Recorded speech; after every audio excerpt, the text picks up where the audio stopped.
Picture yourself not being able to control your visual field, living in a psychiatric hospital, or even more, being released from one prematurely, like in the 1960s, when deinstitutionalization occurred, which is the process of shifting mental health care and support from long-stay psychiatric institutions to community mental health services.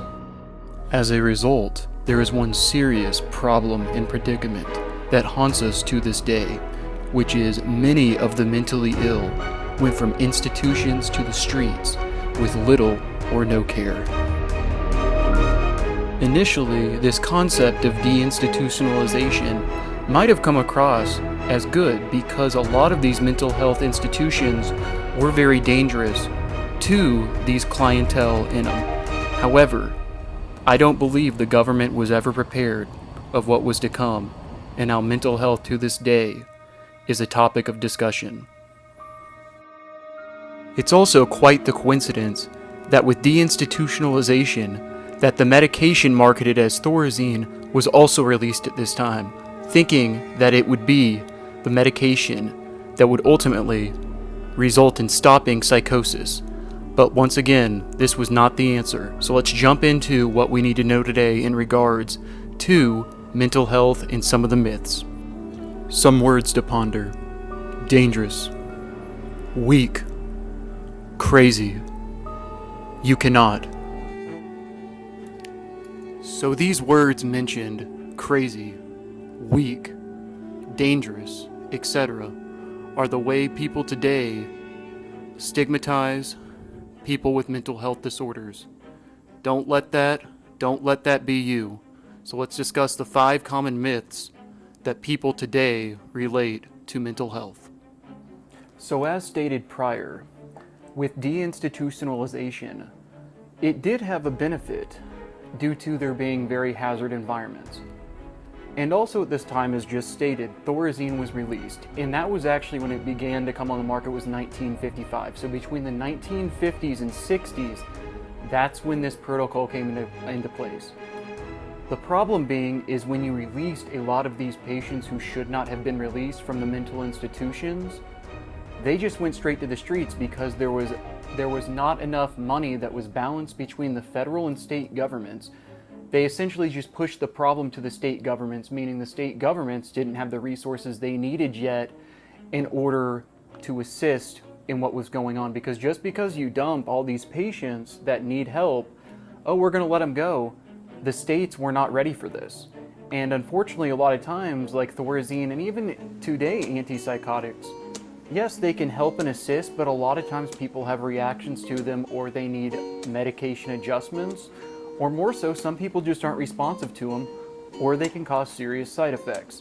So that's something to always keep in mind, and that's kind of part of the problem on why we got into this today, I believe, is because of what happened with deinstitutionalization, which I'll do a video in the future on more of the history of it, but I wanted to give that kind of as a background. That's what this whole introduction was for.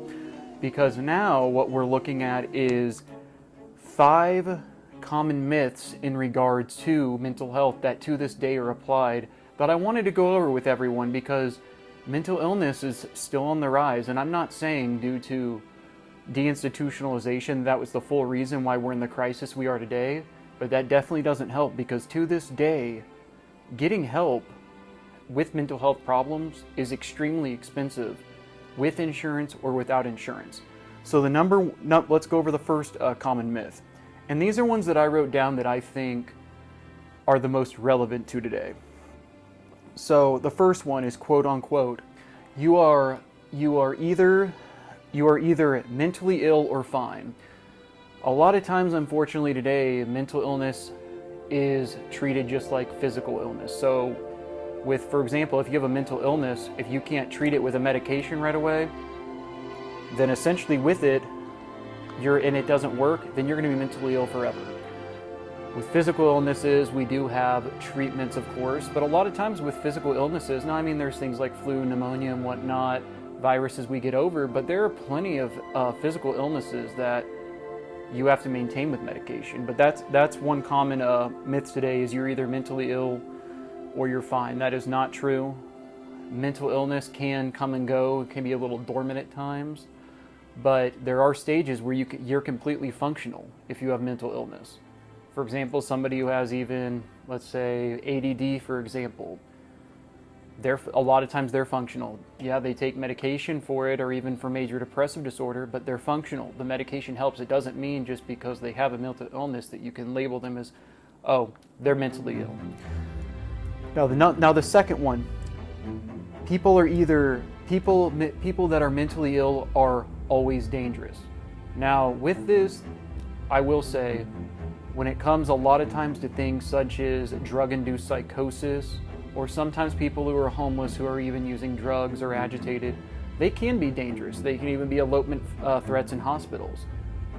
But that's not including everyone. Not everyone is dangerous who is mentally ill. There's plenty of pleasantly mentally unstable people who are pleasantly psychotic. Like, for example, even in the psychiatric hospital, there's a lot of times you can get aggressive patients, but a lot of them, yeah, they're mentally ill, but they're not dangerous.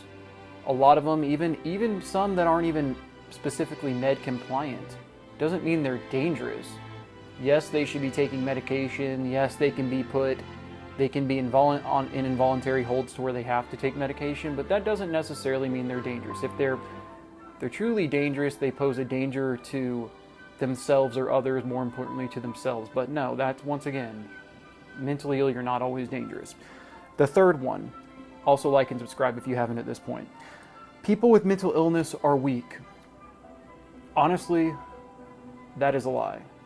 A lot of people who have mental illness are some of the strongest people that I know to this day.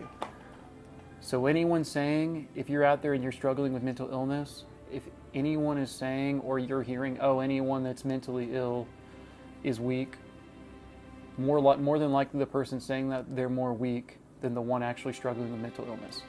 Not all the time, but a lot of the time, people who are mentally ill are some of the strongest people that I know. Number 4, having mental illness means you're crazy. Another unfortunate common stereotype and stigma that comes with it, not true. Just because you have mental illness, it does not mean you're crazy. Once again, sometimes craziness, delusions, paranoia things can come from things, or even psychosis can come from people who are unmedicated and not being compliant with medications, or even things such as drug-induced psychosis. But the term in general, I think crazy, people need to start pushing away from that, because that's just going to make the situation worse. So, and once again, the whole key is people stereotyping that just having mental illness makes you crazy. Not true at all. Once again, plenty of people with things such as major depressive disorder or even borderline personality disorder. Yeah, they can have their ups and downs and have emotional swings and whatnot, but that does not give them the term as crazy.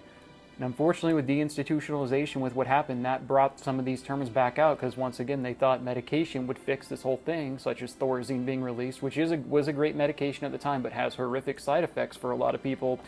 That's what labels people crazy. If you're having to take an antipsychotic, a lot of times people will label you as crazy, which is not true. Don't let them do that to you. And now lastly, you cannot prevent mental health conditions. Not true. A lot of mental health conditions can be, like you can be, for example, diagnosed with something, and you can prevent potentially other mental health conditions from arising and keeping them dormant through healthy eating, through diet, through exercise. And a lot of times, if you're not using things such as, even, let's just throw out like street drugs and whatnot too, you can eliminate the potential risk of having something such as drug-induced psychosis. So no, you can prevent mental illness to some extent. Not all the time, but how people label it today, you cannot prevent it. That's not true. You can prevent certain mental illnesses. There are some that can run in families, but you can, with what we know a lot about mental health conditions and different things that can offset them, you can, to an extent, prevent this. That is your daily dose of mental health. I hope you like it. We're going to do a deeper dive into some of these topics as well, and we're going to cover everything mental health related. But I wanted to just give some insight on this, because to this day, there is an effect, unfortunately, with mental health becoming a topic more so of concern to some people, and there being more mental health disorders and conditions on the rise. But remember, the whole point of this is, where did this all kind of start from again? It was from the release of all these, unfortunately, a lot of patients that should not have been released from psychiatric hospitals. Once again, I understand the reasons they did it, but at the same time, they released, in my opinion, way too many people who should not have been released, which unfortunately, when that happens, when they release them and they don't have the resources they need, the state didn't provide, that's what leads to a lot more of this. There's a lot more homelessness today going on, and unfortunately, if it's not addressed, it'll only get worse. Like and subscribe, leave a comment. I don't know what the next video will be about yet, but we're going to continue to put out anything mental health related. I love you all. Like, subscribe, comment. I appreciate all the new subscribers. Thanks again.